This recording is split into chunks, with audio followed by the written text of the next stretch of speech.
나이가 점점 들면서 좀 모든 일이 잘 풀리고 고통과 고난이 좀 줄어들면 좋겠다 이렇게 생각을 하는데 실질적으로 살아보니까 점점 시간이 가면 갈수록 나이가 들면 들수록 생각해보지도 못했던 그런 고통과 고난이 우리 주변에서 또 제 주변에서 많이 발생하는 것을 제가 보게 됩니다.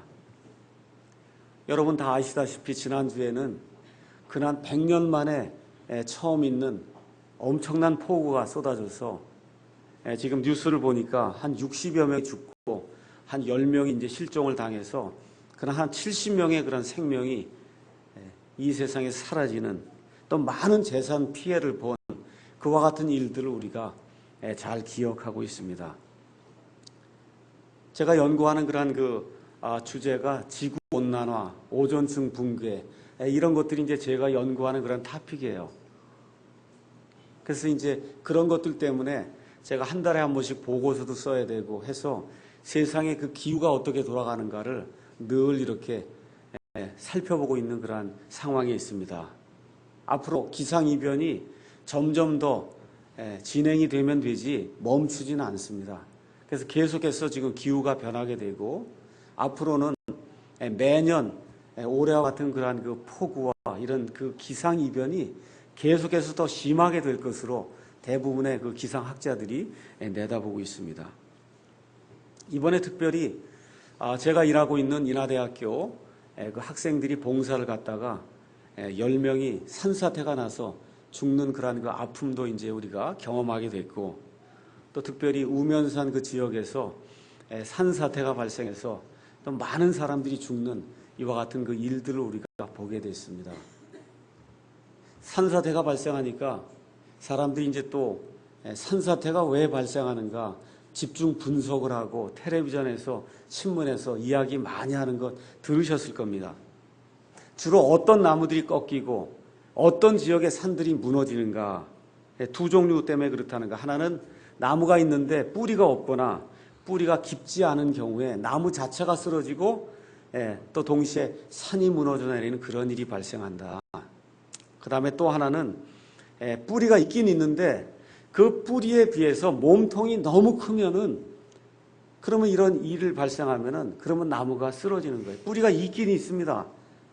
근데 뿌리가 깊지 못하고 그 밖으로 나와 있는 몸통이 너무 크면은 그럼 이렇게 물이 많이 생기게 되면 그러면 나무가 쓰러지고 동시에 산이 무너져 내리는 그런 일이 발생한다고 하는 것이 모든 전문가들이 한마디로 이야기하는 그러한 내용입니다.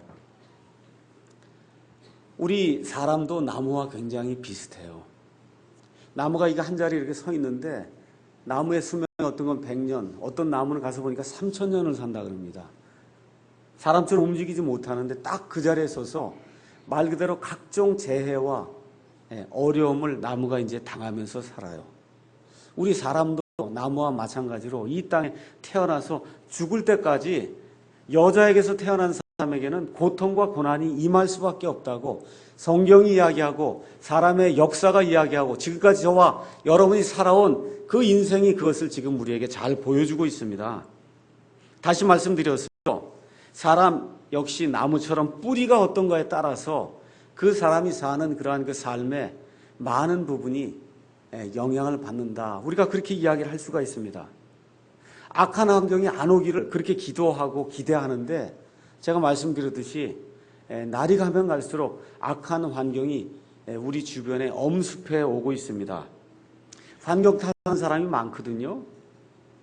우리 집안이 좀 좋았으면 내가 이 모양 이 꼴이 안 됐을 텐데 우리 아버지 어머니가 좀 돈이 많았으면 내가 좀 지금은 좋은 그런 상태에 있었을 텐데 우리 가정이 우리 교회가 내 친구가 좀 좋았더라면 지금 내가 이 상태가 좀 많이 변했을 텐데 이렇게 그 가정 여러 가지 그 환경 탓을 하는 그런 사람들이 많이 있습니다. 근데 여러분 위인전 많이 읽으시죠? 대부분의 위인들이 어떤 상태에서 태어나요? 환경이 좋지 않은 그런 상태에서 태어나서 위인이 됩니다. 우리가 여기 성경 말씀 창세기부터 요한계시록 읽어봅니다. 여기 나와 있는 사람들의 역사가 다 어떤 사람들의 역사예요? 환경이 어렵고 여러 가지 그 주변 여건이 좋지 않은데도 불구하고 뭐예요? 그럼에도 불구하고 하늘나라를 사모하고 하늘에 소망을 두고 그렇게 살아가는 그런 사람들의 역사가 이 안에 지금 기록이 되어 있습니다. 죽은 물고기하고 산 물고기는 무엇으로 구분할 수가 있어요? 이렇게 물이 흐르는 데 갔다가 죽은 거하고 산 거 갖다 툭 던져 놓으면 어떻게 됩니까? 죽은 물고기는 물이 가는 대로 둥둥둥둥 떠서 흘러내려가고 산 물고기는 물이 흐르는 것과 반대 방향으로도 갈 수 있는 그런 힘이 있는 것, 이게 산 물고기와 죽은 물고기의 차이거든요. 거슬러 올라갈 수 있는 이와 같은 것이 살아있는 것의 증거입니다. 오늘 우리가 마가복음 4장 14절부터 20절에 나와 있는 말씀을 읽었습니다. 우리 예수님께서 마태복음에도 이 말씀을 하시고 누가복음에도 이 말씀을 하세요. 연거푸 3번 이 말씀이 나오는 것으로 봐서 이 말씀이 대단히 중요한 말씀이다. 우리가 그렇게 이야기할 수가 있습니다. 다 아시다시피 이 말씀은 보통 씨 뿌리는 자의 비유다. 이렇게 이제 이야기를 합니다. 그래서 여기 가서 보니까 우리 예수님께서 특별히 마태복음에 가서 보니까 여기 나와 있는 이 씨 뿌리는 자가 말씀을 뿌리는데 그 말씀은 무슨 말씀이냐 하면 하늘의 왕국의 말씀이라는 거예요. 그래서 1차적으로는 이 마태복음에 나와 있는 그 말씀을 보시면은 유대인들에게 우리 예수님께서 오셔서 구약 시대부터 많은 대언자들이 대언했던 하늘의 왕국, 그 하늘의 왕국을 내가 이 땅에 세우려고 너희 이스라엘 백성에 왔다는 그런 그 말씀을 중심으로 해서 그 하늘의 왕국의 그 말씀에 그 씨앗을 뿌리는 자가 바로 나 예수다. 우리 예수님이 말씀해 주시면서 이 씨 뿌리는 자의 그 이야기를 이제 하십니다. 마가복음에는 모든 사람들이 들을 수 있도록 왕국의 말씀이라고 이야기하지 않고 그냥 말씀을 뿌린다. 지금 그렇게 이야기를 하고 있습니다. 자, 근데 이 말씀을 우리 예수님께서 이렇게 뿌리시는데 여러분이 잘 아시다시피 이 말씀이 4군데로 떨어진다. 성경이 지금 그렇게 이야기를 하고 있습니다. 먼저 15절 가서 보니까 말씀의 씨앗이 뿌려지는데 하나는 길가에 뿌려진다는 거예요. 길가에 뿌려지니까 뭐 싹을 내고 뭐 하기도 전에 누가 와서 채워가느냐 하면 사악한 자 사탄이 와서 이 말씀을 채워가는 그런 종류의 사람이 있다. 지금 예수님이 그렇게 말씀을 해주십니다. 두 번째 종류는 16절에서 17절에 나와 있는데 말씀이 돌짝밭에 뿌려진다는 거예요. 돌짝밭에 뿌려져서 그 안에 조금이라도 수분이 있고 하기 때문에 뿌리를 조금 내리고 이렇게 자라면서 즉시 기쁨으로 말씀을 받아들인다 그랬어요. 근데 거기 가서 보니까 뭐라고 또 기록이 되어 있습니까? 조그만 고통과 환난과 어려움이 오게 되니까 그게 테스트가 온단 말이에요. 그러니까 어떻게 돼요? 뿌리가 없기 때문에 더 이상 자라지 못하고 열매를 맺지 못하는 그런 사람들이 있다. 예수님이 그렇게 말씀을 해주시고 세 번째 사람은 가시나무들 사이에 들어가서 이 말씀이 싹을 내고 뿌리를 내리고 그래서 자라나는데 어떻게 조금 자라다 보니까 뭐가 있어요? 가시나무들이 있단 말이에요. 세상의 염려와 재정의 문제와 여러 가지 세상 걱정이 와서 이 사람을 푹 눌러버리니까 이 사람이 열매를 맺지 못한다. 그 다음에 마지막으로 네 번째 사람이 있는데 이 네 번째 사람은 그 마음이 옥토와 같아서 부드러운 그런 그 마음이 돼서 그래서 씨앗이 뿌려져서 싹이 나게 되고 뿌리를 깊게 내리고 그래서 그 씨앗을 받은 그러한 사람들이 30배, 60배, 100배의 열매를 맺는 이러한 그 네 종류의 사람이 있다고 우리 예수님이 말씀을 해주십니다. 제가 여러분에게 여쭤보겠습니다. 씨가 동일합니까? 아니면 네 종류 밭에 따라 씨가 다릅니까? 동일한 씨예요? 아니면 씨가 다 다릅니까? 동일한 씨예요. 어떤 씨예요? 말씀의 씨가 동일하게 뿌려진다는 거예요. 이 뿌리는 분이 동일한 예수님입니까? 아니면 한 종류에는 예수님이 뿌리고 한 종류는 제가 뿌리고 한 종류는 사도 바울이 뿌리고 그렇게 뿌려요. 다 누가 뿌려요? 예수님이 뿌린단 말이에요. 예수님의 말씀으로 예수님이 동일하신 분이 뿌리는데 지금 결과가 다르게 나타난다는 거예요. 맞습니까? 씨앗이 같습니다. 씨앗을 뿌리는 그 씨 뿌리는 사람도 같아요. 근데 얼마 시간이 지난 다음에 가서 보니까 그 결과가 다르다는 거예요. 결과가 네 종류로 지금 다르게 나타난다. 지금 성경이 그렇게 이야기를 하고 있습니다. 그 결과가 왜 다르다고 이야기해요? 그 씨를 받는 그 사람의 마음의 상태가 어떤가에 따라서 동일한 씨가 뿌려지고 동일한 사람이 동일한 씨를 뿌리는데도 시간이 지난 다음에 가서 보면은 수확하려고 가서 보면은 열매가 있는 이와 같은 그 밭이 있고 열매가 없는 그런 밭이 있다. 성경이 지금 그렇게 이야기를 하고 있습니다. 지난주에 제가 열매 믿음을 가져야 된다. 그렇게 말씀을 드렸어요. 우리 예수님이 찾으시는 것은 열매라고 말씀을 드렸습니다. 그래서 오늘은 열매를 많이 맺기 위해서는 뿌리가 든든해야 되거든요. 그래서 오늘 그 네 종류의 사람들 중에 오늘은 두 번째 나온 둘째 사람의 경우만 살펴보려고 그래요. 그래서 오늘 설교 제목을 뿌리 믿음이라고 하는 그런 제목으로 정하고 둘째 종류의 사람, 다시 말씀드려서 말씀이 뿌려졌는데 돌밭에 뿌려져서 그래서 뿌리가 없기 때문에 조금 시간이 지나고 어려움과 환란이 오게 될 때 이 사람이 더 이상 자라지 못하고 열매를 맺지 못하는 이런 경우가 발생한다는 그 예수님의 말씀을 생각을 하면서 뿌리가 중요하구나. 이번 산사 때도 봤잖아요. 뿌리가 중요하구나. 그래서 뿌리 믿음이라고 하는 그러한 그 설교 제목을 놓고 이 말씀을 한번 상고해 보는 그런 시간을 갖도록 하겠습니다. 그 돌밭에 뿌려진 그 씨앗은 16절에 또 17절에 이제 설명이 되어 있습니다.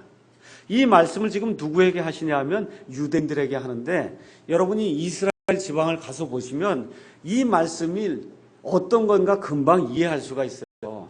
이 이스라엘 지방에 가서 보시면 이 팔레스타인이 사막 지역이에요.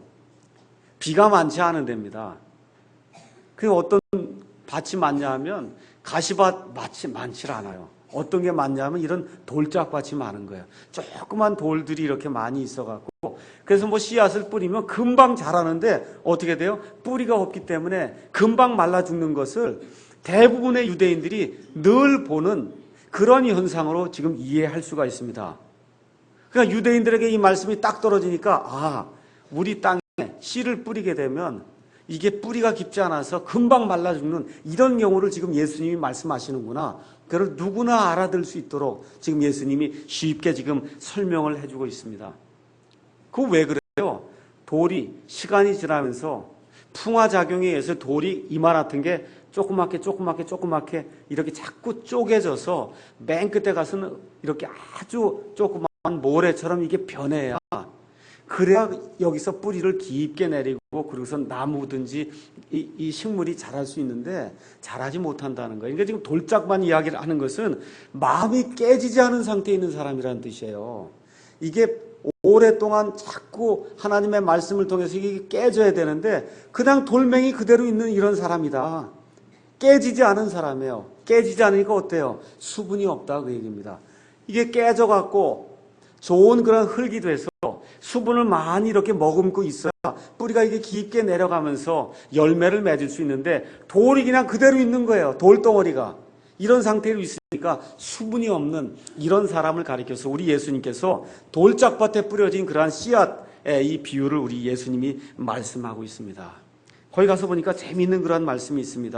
16절 가서 보니까 그와 같이 돌밭에 뿌려진 것들은 이들이니 곧 말씀을 듣고 그 다음에 한번 같이 읽어보겠어요. 뭐라 기록되어 있어요?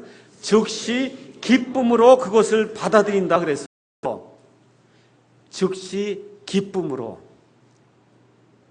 우리 예수님을 믿으러 이 교회에 오는 그러한 그 사람들 가운데도 이런 사람들이 굉장히 많아요.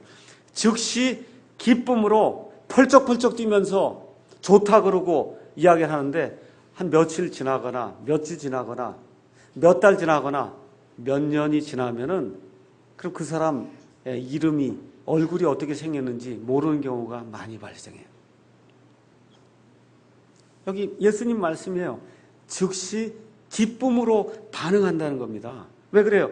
흙이 없고 거의 돌들로 돼 있어서 뿌리를 내리지 못한다는 거예요. 뿌리를 내리지 못해요. 돌짝밭에 떨어지면 뿌리를 내리지 못합니다. 돌이 성경에는 크게 두 가지 용례를 쓰여요. 우리 예수님이 내가 반석이다라고 얘기했을 때는 그 반석이 크기가 어느 정도냐 하면 설악산 지리산, 이 산 전체가 하나의 바위로 되어 있는 이런 정도의 그 반석을 우리 예수님 말씀하시는 거예요. 다니엘서 가서 보시면 2장에 온 세상이 끝나는 그 시점에 가서 보면 사람의 손으로 하지 않은 그 돌이 떠갖고 온 세상 왕국을 산산조각 내는 그런 일이 발생한다. 그게 우리 예수님이 얘기하는 거예요. 강력한 돌, 온 세상을 변화시키는 돌. 예수님께서 내 자신이 반석이 돼서 이 반석에 내 교회를 세우리니 지옥의 문들이 그걸 이기지 못하리라고 할 정도의 그 엄청난 힘을 가지고 있는 이런 걸 묘사할 때 돌이라고 묘사를 합니다. 돌. 이런 종류의 돌이면 괜찮아요. 그런 종류의 돌 같은 믿음을 가져라 그러면 괜찮은데 지금 여기 나와 있는 이 돌짝밭의 돌이 되면 안 됩니다.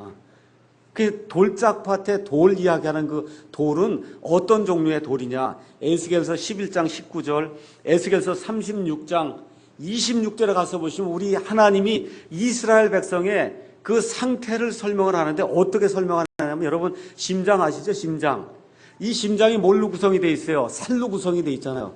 그래서 여러분 심장을 이렇게 만져보면 부드럽게 이게 살로 이렇게 구성이 되어 있어야 그 심장이 잘 뛰면서 박동을 하면서 피를 계속해서 순환시키기 때문에 저와 여러분이 살 수 있어요.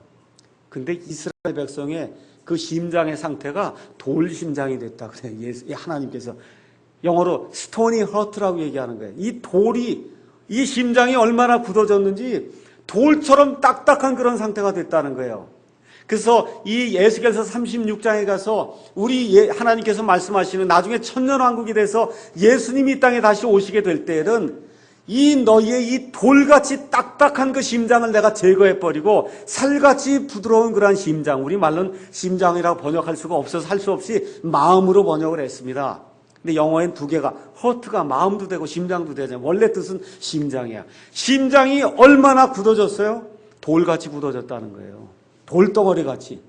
이렇게 돌덩어리같이 굳어진 그러한 그 심장, 이거를 제거하고 살같이 부드러운 그런 심장을 내가 너희에게 줘서 그래서 너희가 나를 찬양하게 하리라. 우리 하나님이 그렇게 말씀하십니다. 그래서 첫 번째, 나쁜 의미로 이 돌이 쓰일 때는 돌같이 심장이 딱딱해진다는 그런 의미의 돌이에요. 그러니까 이 돌짝밭에 지금 밭에 이 말씀이 떨어졌다고 하는 그런 의미의 그 돌은 심장이 말 그대로 돌같이 되어 있는 그런 상태, 이 말씀이 딱 떨어졌다. 이렇게 이제 이해를 하시면 됩니다.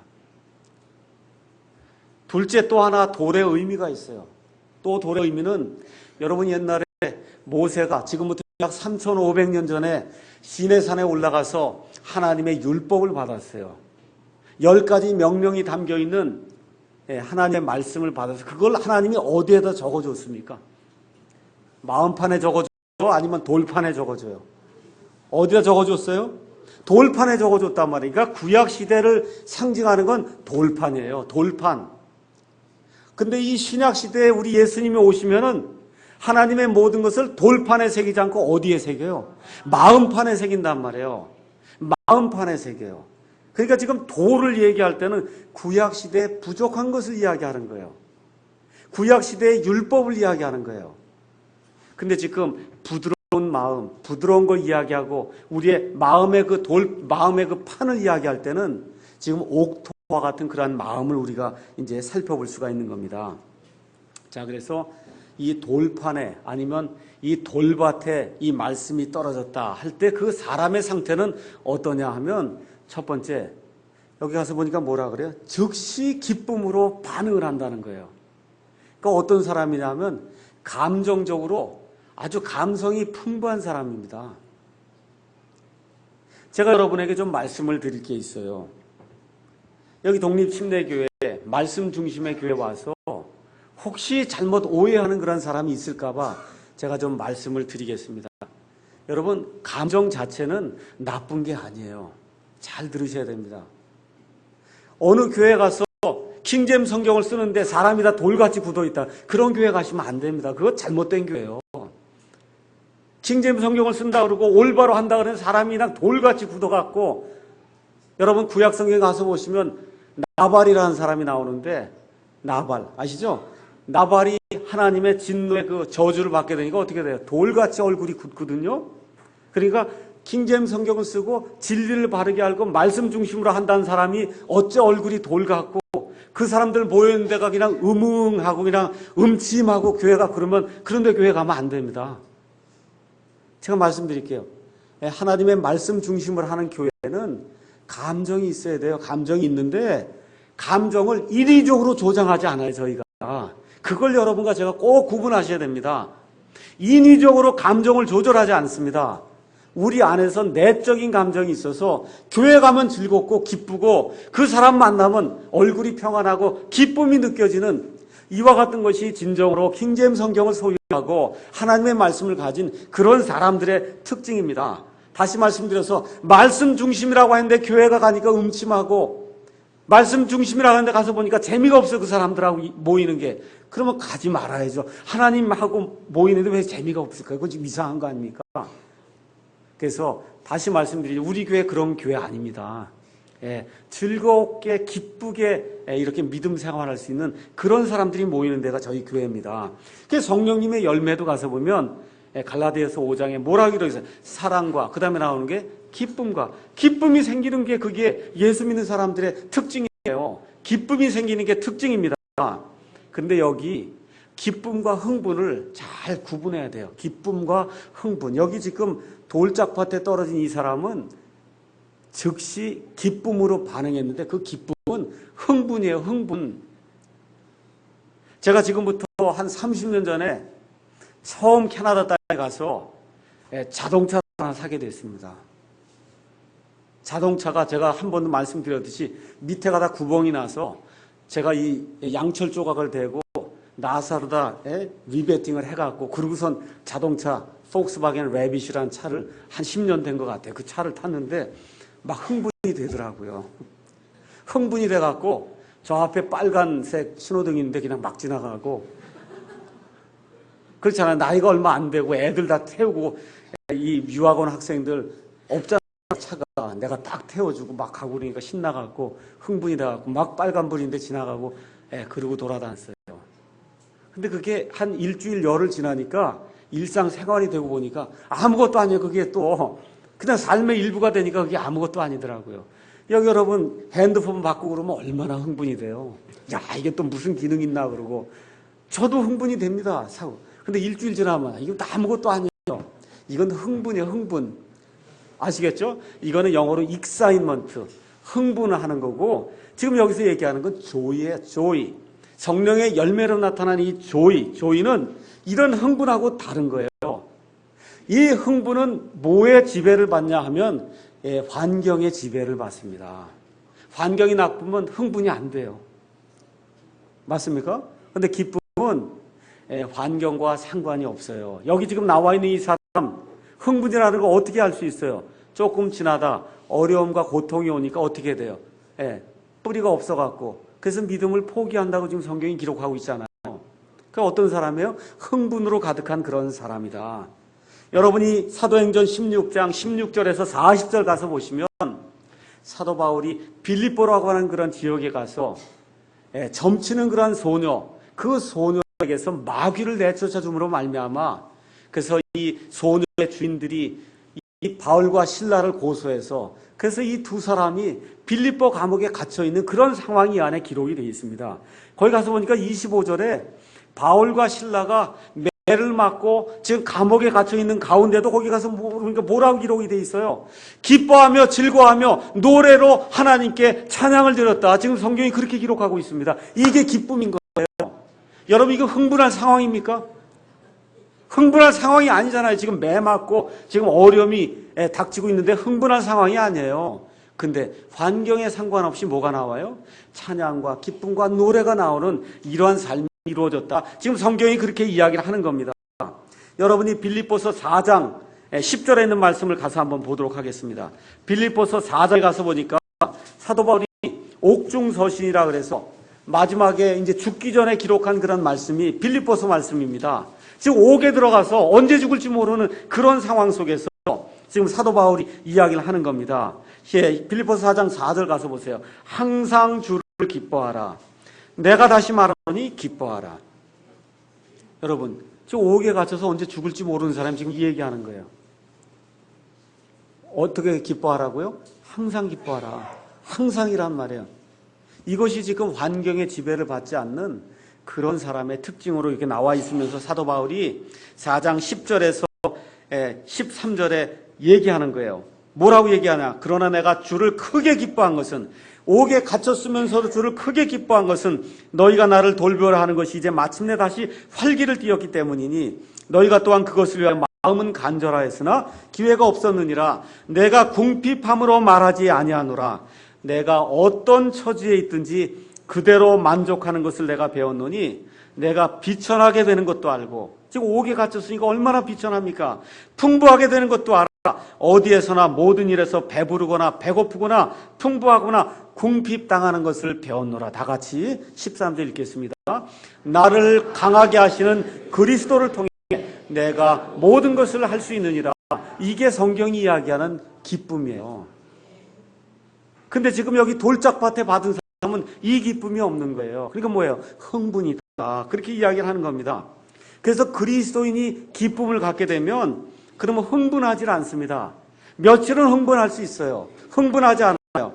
어때요? 정신이 똑바른 상태로 바른 정신을 갖는다는 겁니다. 예수님만 만나면 바른 정신을 가져요. 마귀 들린 자가 예수님 만나니까 어떻게 해요? 옷을 갈아입고 바른 정신으로 예수님을 쫓아간단 말이에요. 예수님 만나기 전에 옷을 다 벗어버리고 무덤 속에서 배회하는 그런 사람이 예수님을 딱 만나니까 뭐예요? 옷을 입는단 말이에요. 옷을 입어요. 옷을 입고 어떻게 정신이 똑바로 돼서 올바른 정신으로 예수님을 쫓아간다. 성경이 지금 그렇게 이야기를 하는 겁니다. 그리고 어떻게 돼요? 이성적이에요. 논리적이에요. 뭐가 밖에 어려움이 와도 움직이지 않습니다. 왜 그래요? 진리를 묵상할 줄 아는 사람이에요.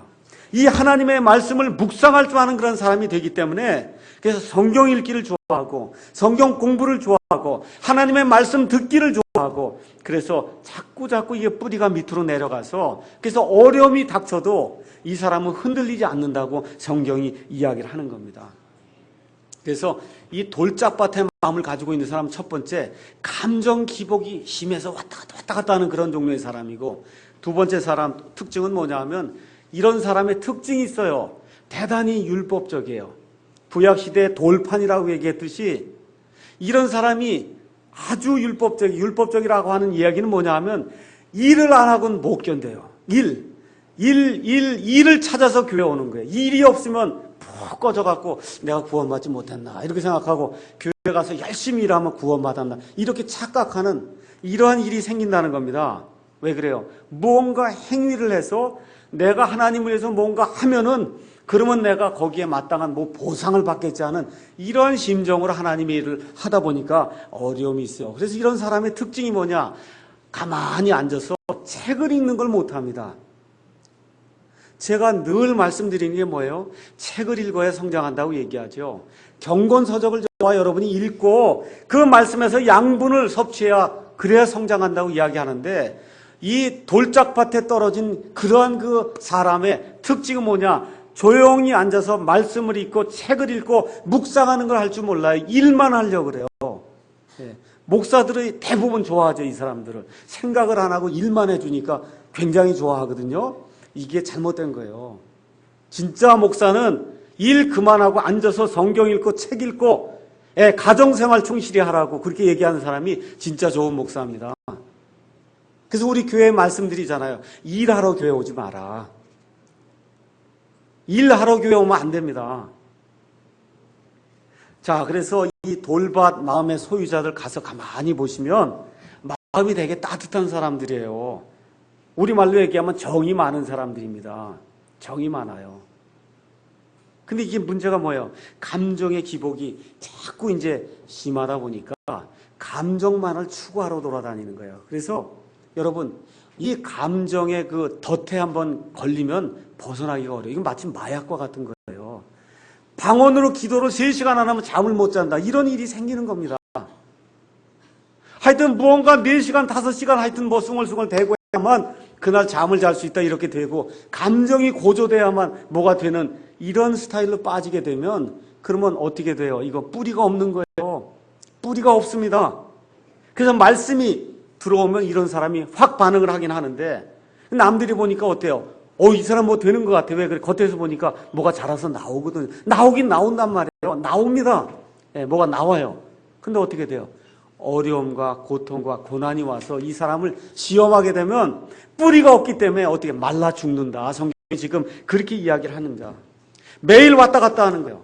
이런 사람의 특징이 또 뭐예요? 교리가 버섯목 뒤집듯이 그냥 바뀌어요. 그냥 이 얘기 들으면 이게 맞는 것 같고 저 얘기 들으면 이게 맞는 것 같고 왔다 갔다 이 교회 저 교회 다니면서 환난 전 휴고도 맞고 환난 통과도 맞고 뭐 그냥 듣는 대로 왔다 갔다 이렇게 사람이 변하다 보니까 어려움이 많이 생기거든요. 그 저와 여러분이 혹시 이런 상태에 있지 않는가 한번 잘 생각해 봐야 됩니다.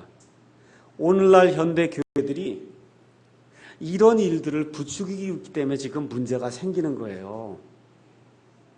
지난주에 어느 가정하고 같이 식사를 하는 가운데 어느 목사가 유명한 그런 교회죠. 목사가 하얀 양복을 입고 백구두 신고 올라오고 뒤에서 빙빙빙빙 뭐 나이클럽에서 말이죠. 조명하듯이 조명이 생기고 뭐가 뒤에서 그냥 막 올라오고 그래서 아이가 굉장히 좋아했다. 그런 얘기를 우리 교회 오니까 그게 없어갖고 심심하다. 이런 얘기를.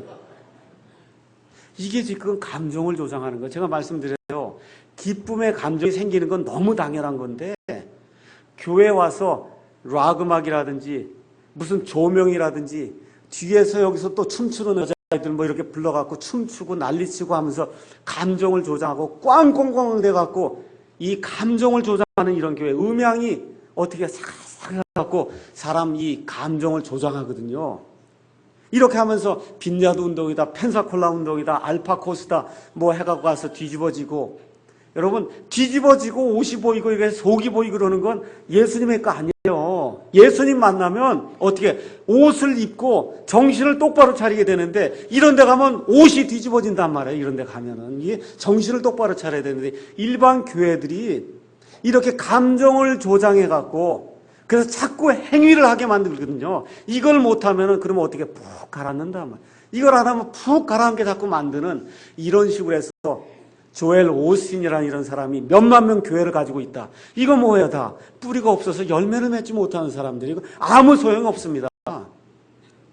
지금 우리 예수님의 말씀 즉시 기쁨으로 그걸 받아들이나 속에 뿌리가 없으므로 잠시만 견디다가 후에 말씀으로 인해서 고난과 핍박이 오게 되면 어떻게 돼요? 실족하는 자들이다. 예수님이 지금 말씀해 주시는 거예요. 자, 그러면 뿌리가 뭔가 성경 말씀을 통해 한번 살펴보도록 하겠습니다. 뿌리는 영어로 루트예요. 그다음 복수형으로 루츠가 되는데 단수형으로 성경 가서 보니까 44번이 나오고 복수형으로 20번이 나옵니다. 성경 안에.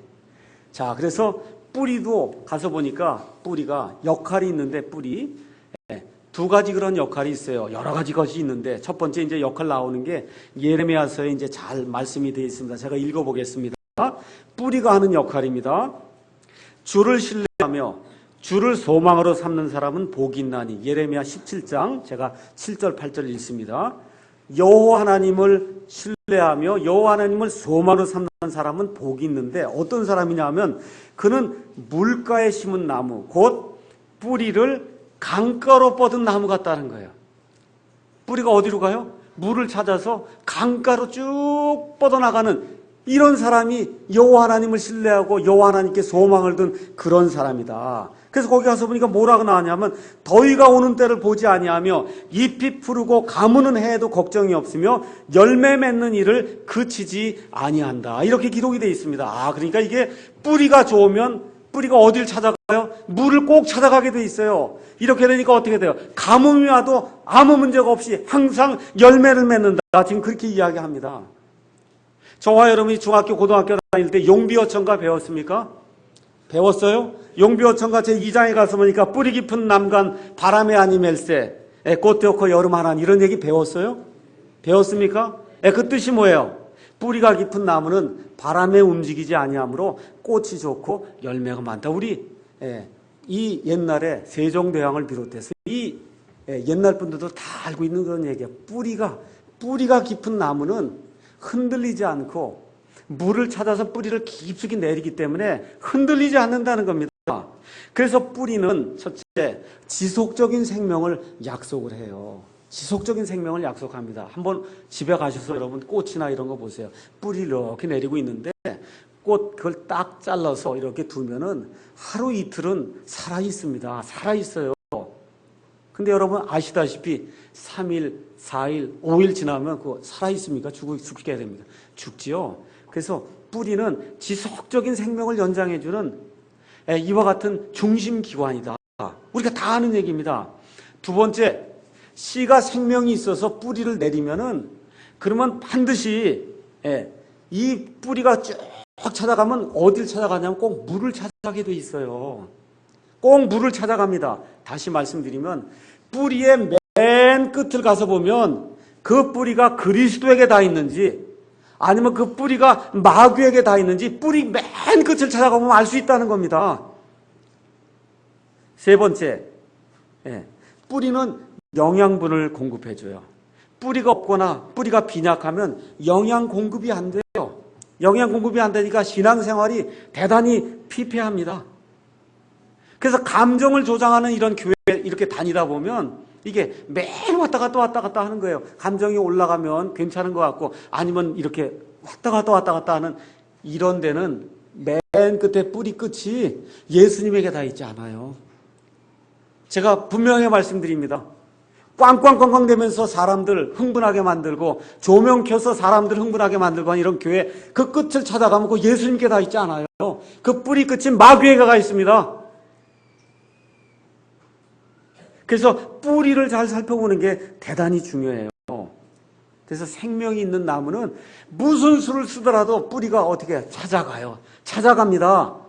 어딜 찾아가요? 물을 찾아가요. 가서 뿌리가 어느 정도 자라는가 가서 봤더니 아카시아 나무는 뿌리가 물을 찾아가기 위해서 얼마까지 뻗어간지 아세요? 46m를 찾아간다는 거예요. 여기 있는데 어디가 46m를 찾아간다는 거야. 46m. 그래서 여러분 그런 얘기 있죠. 아카시아 나무가 있는데 집 사면 안 된다. 그렇죠? 뿌리가 그냥 완전히 다 밑을 다 장악하고 있기 때문에 안 된다는 거예요. 46m까지 뿌리가 슬슬슬슬 해서 어딜 찾아가요? 물을 찾아가고 영양분을 찾아간다. 성경이 그렇게 이야기하는 겁니다. 그래서 뿌리가 제대로 되지 않으면 그럼 저와 여러분의 신앙생활에 많은 문제가 생깁니다. 그럼 무엇이 뿌리냐? 그리스도의 뿌리는 하나님을 아는 게 뿌리예요. 하나님을 아는 게 뿌리입니다. 우리 예수님이 이 땅에 오셔서 시청과 교육을 통해서 보여주시려고 했던 게 뭐예요? 하나님이 이런 분이니까 하나님을 이렇게 하려고 우리 예수님이 보여주신 거예요. 하나님이 긍휼을 원한다. 희생 예물을 원하지 않는다. 너희의 행위를 원하지 않는다. 마음을 하나님 앞에서 낮추고 하나님 앞에 겸손하게 나오는 그 사람을 하나님이 원한다고 우리 예수님께서 직접 보여주신 겁니다. 내 백성이 지식이 없으므로 망한다. 호세아 선지자가 이야기를 하는 겁니다. 그래서 뿌리는 숨겨진 은혜다. 그렇게 이야기할 수 있어요. 여러분 식물 이렇게 심어놓으면 뿌리 보입니까? 안 보입니까? 뿌리 보는 사람이 있어요? 없어요. 다 드러나는 거 뭐만 봐요? 꽃하고 줄기하고 가지만 보죠. 우리는 그걸 보는데 예수님은 뭘 봐요? 뿌리를 본단 말이에요. 예수님은 뿌리를 봅니다. 그 뿌리가 좋아야 열매가 제대로 열리기 때문에 그렇습니다. 그래서 이 숨겨진 이와 같은 그 뿌리는 한마디로 뭐라고 얘기할 수 있냐 하면 우리가 늘 하나님 앞에 우리 자신을 깨어서 내어드리는 회개라고 이야기할 수 있어요. 회개. 그래서 우리 기독교는 회개로 시작해서 믿음으로 끝나는 거예요. 회개로 시작해서 믿음으로 끝나는 겁니다. 그래서 내 자신을 아까 돌덩어리 얘기했는데 어떻게 자꾸 부셔야 된단 말이에요. 이걸 부셔야 됩니다. 그래서 상한 심령, 찢겨진 그런 심정을 가지고 하나님 앞에 나오게 되면 이런 감정조차 살지 않습니다. 이게 하나님의 말씀이라고 하는 견고한 닷이 있기 때문에 여기다 닷을 딱 갖다 이렇게 우리가 갖다 여기다 잡아매면은 움직이지 않는 그런 일이 생긴다는 겁니다. 여러분, 저와 여러분이 욥기를 읽습니다. 욥기 읽는 가운데 많은 사람들이 잘못 생각하는 게 있어요. 욥기는 선한 사람이 왜 이렇게 악한 일을 당하나 이렇게 생각하면서 성경을 많이 읽는데 이게 그런 내용이 이 욥기의 초점이 아닙니다. 욥기의 초점 가서 한번 욥기 42장 말씀 잠깐 보겠습니다. 욥기 42장 1절에서 6절에 욥기의 내용이 한마디로 요약이 되어 있습니다. 욥이 많은 고난당하고 사실입니다. 환난당하고 사실입니다. 핍박당하고 사실이에요. 근데 그 사실이 왜 무엇을 하기 위해서 그런 것들이 주어졌느냐. 42장 1절에서 6절 가서 보니까 그때 욥이 주께 응답하여 이르되 주께서는 모든 것을 하실 수 있사오며 어떤 생각도 주께 숨길 수 없음을 내가 아오니 지식도 없이 이치를 가린 자가 누구니이까. 그런즉 내가 깨닫지 못한 것을 말하였으며 내게는 너무 놀라운 일들 곧 내가 알지 못한 일들을 말하였나이다. 쭉 얘기한 다음에 6절에 가서 보니까 그러므로 내가 내 자신을 몹시 싫어하고 티끌과 재 속에서 어떻게 해요? 회개하나이다. 이게 욥기의 초점이에요. 욥이 지금 나오는 게 42장 나오는데 42장이 지금 초점이 뭐예요? 내가 하나님 앞에 의롭게 산 것 같았지만 가서 보니까 내가 잘못했습니다 하고 이미 구원받은 사람이에요. 이미 의로운 사람이에요. 근데 어떻게 해요? 맨 그때 가서 또 하나님께 제가 회개합니다 하지 않습니까? 맞죠? 이러한 사람, 지금 욥이 엄청난 환난을 당했잖아요. 근데 뿌리가 깊으니까 어떻게 돼요? 넘어지지 않잖아요. 이게 지금 우리 예수님께서 말씀하시는 이 뿌리가 있는 그런 사람이다. 성경이 지금 그렇게 이야기하는 겁니다. 그래서 이 뿌리가 없는 사람은 환경에 의해서 영향을 많이 받아요. 아이들에게 제가 이야기하겠습니다. 첫째, 부모의 믿음에 의지하는 사람 되면 안 됩니다. 우리 준영이도 있고 여러 아이들이 있어요. 우리 아버지 어머니가 교회 잘 다니고 믿음 좋으니까 나도 뭐가 되겠거냐 하면 안 됩니다. 잘 들으셔야 돼요. 부모의 믿음에 의지하는 신앙 가지면 안 됩니다. 둘째, 목사나 교사를 의지하는 믿음 가지면 안 됩니다. 잘 들으세요. 목사나 교사를 의지하는 그런 믿음 가지면 안 돼요. 누가 서야 돼요? 내가 서야 돼요. 하나님 앞에 가서 목사나 교사가 여러분 대신하지 않습니다. 어머니 아버지가 대신하지 않아요. 누가 서야 돼요? 내가 믿음의 뿌리를 어디께로? 예수님께로 계속해서 내려서 예수님에게서 양분을 취해야지. 목사나 교사는 단지 도와줄 수는 있어도 목사나 교사가 여러분 대신 뿌리가 되어줄 수는 없습니다. 세 번째, 교회를 의지해서 안 돼요. 아이고, 이건 무슨 그런 섭섭한 말씀 하십니까? 제가 그냥 말씀드리는 거야, 진실을. 이 교회 온다고 해결되는 거 아무것도 없습니다. 킹제임스 성경 쓰는 교회 온다고 해결되지 않아요. 내 모든 믿음의 문제는 내가 뿌리를 예수님께로 내려야 해결되는 거지 이 교회 온다고 해결되지 않습니다. 다시 한번 말씀드릴게요. 부모, 교사, 친척, 목사, 교회를 의지하는 그러한 믿음을 가지면 어떻게 돼요?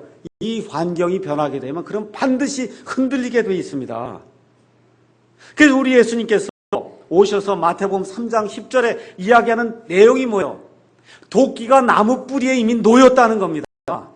열매를 맺지 않은 그 뿌리는 어떻게 잘라버린다는 거예요, 우리 예수님께서. 이 내용을 저와 여러분이 잘 기억하셔야 됩니다. 결론의 말씀을 드리도록 하겠습니다. 이 세상에서 가장 큰 나무는 세코야라고 하는 그런 나무예요. 이 나무는 지금 미국에 있는데 이 캘리포니아주의 레드우드 국립공원에 가면 이 세상에서 가장 큰 나무가 있습니다. 이름이 제너럴 셔만이라고 그래요. 제너럴이 장군이라는 얘기예요. 셔만 장군의 이름이. 그래서 이 나무가 높이가 95m예요. 나무 나이가 3200년, 무게가 1256톤, 지름이 12m예요. 지름이 12m. 그래서 방이 5개 있는 목조 건물을 이거 하나만 베면 40채를 지을 수 있어요. 사진을 보면 어마어마합니다. 어떻게 이게 가능할까요? 어떻게 3200년 동안 지금 95m가 자라있다니까. 어떻게 이게 가능해요? 뿌리가 강하기 때문에 가능한 거예요. 맞습니까? 뿌리가 강하기 때문에 갖은 고난을 겪으면서 지금 3500년 동안 지금 자라고 있는 겁니다. 우리 교회 성도들이 이런 세코야 나무같이 뿌리가 깊이 강력하게 뻗어져서 예수님께로 뻗어서 양분을 흡수해서 홀로 강하게 설 수 있는 그런 분들이 되기를 예수님의 이름으로 축원합니다. 그래서 뿌리가 깊은 성도, 뿌리가 깊은 가정, 뿌리가 깊은 교회, 뿌리가 깊은 그러한 나라가 될 수 있도록 저와 여러분이 예수님 안에서 굳게 다짐하는 그런 시간이 돼야 됩니다.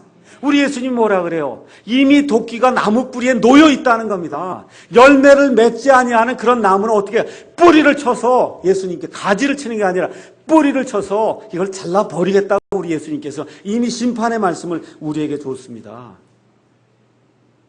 여러분과 저의 뿌리가 어디에 있는가 한번 생각해 보세요. 감정에 있는가?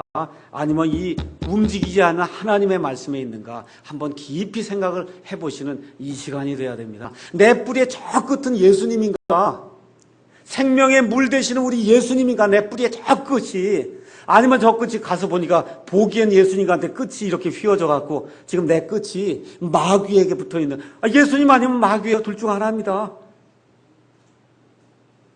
그래서 감정의 지배를 받고 무언가 자꾸 감정의 마약을 자꾸 섭취해야만 뭐가 되는 것 같다 하면 뿌리가 끝이 마귀에게 가 있는 거예요. 예수님에게 가 있는 게 아닙니다. 이렇게 마귀에게 가 있는 그런 사람들을 통해서 우리 예수님께서 하시는 말씀이 마태복음 7장 21절에서 23절에 있는 말씀입니다. 예수님이 하시는 말씀이에요. 내게 주여 주여 하는 자가 다 하늘의 왕국에 들어가지 아니하고 오직 하늘에 계신 내 아버지의 뜻을 행하는 자라야 하늘의 왕국에 들어가리라. 심판하는 그날에 잘 들으세요. 많은 사람들이, 한둘이 아니에요. 많은 사람들이 내게 이르기를 주여 주여, 우리가 주의 이름으로 대언하지 않았습니까? 설교하지 않았습니까? 주의 이름으로 전도하지 않았습니까? 주의 이름으로 마귀들을 내쫓지 않았습니까? 병 고치지 않았습니까? 주의 이름으로 많은 놀라운 일을 하지 않았습니까? 하고 예수님께 이야기한다는 거예요. 그때 내가 그들에게 이르기를 내가 너희를 결코 한 번도 안 적이 없다. 이 불법을 행하는 자라 너희는 다 내게서 떠나라. 우리 예수님이 그렇게 심판하신다는 겁니다. 여기 돌짝밭에 떨어진 이런 그 씨앗을 받은 이런 사람들 향해서 내가 한 번도 너를 안 적이 없다. 우리 예수님이 그렇게 심판하신다는 겁니다. 오늘 이 말씀을 다시 한번 생각해 보시고 지난주에 그 열매 믿음 이야기를 했고 오늘은 뿌리 믿음을 이야기했거든요. 이 두 개를 잘 이렇게 연결하셔서 내가 어떻게 해야 열매를 잘 맺을 수 있겠는가? 그 뿌리에 달려 있어요. 내 뿌리가 지금 예수님께로 들어가 있는가? 내 뿌리가 지금 말씀에 이렇게 박혀 있는가? 이거를 깊이 생각해 보면서 한 주간 사시면서 하나님의 은혜를 체험하는 그러한 귀한 한 주간이 열리기를 예수님의 이름으로 축원합니다. 기도하겠습니다.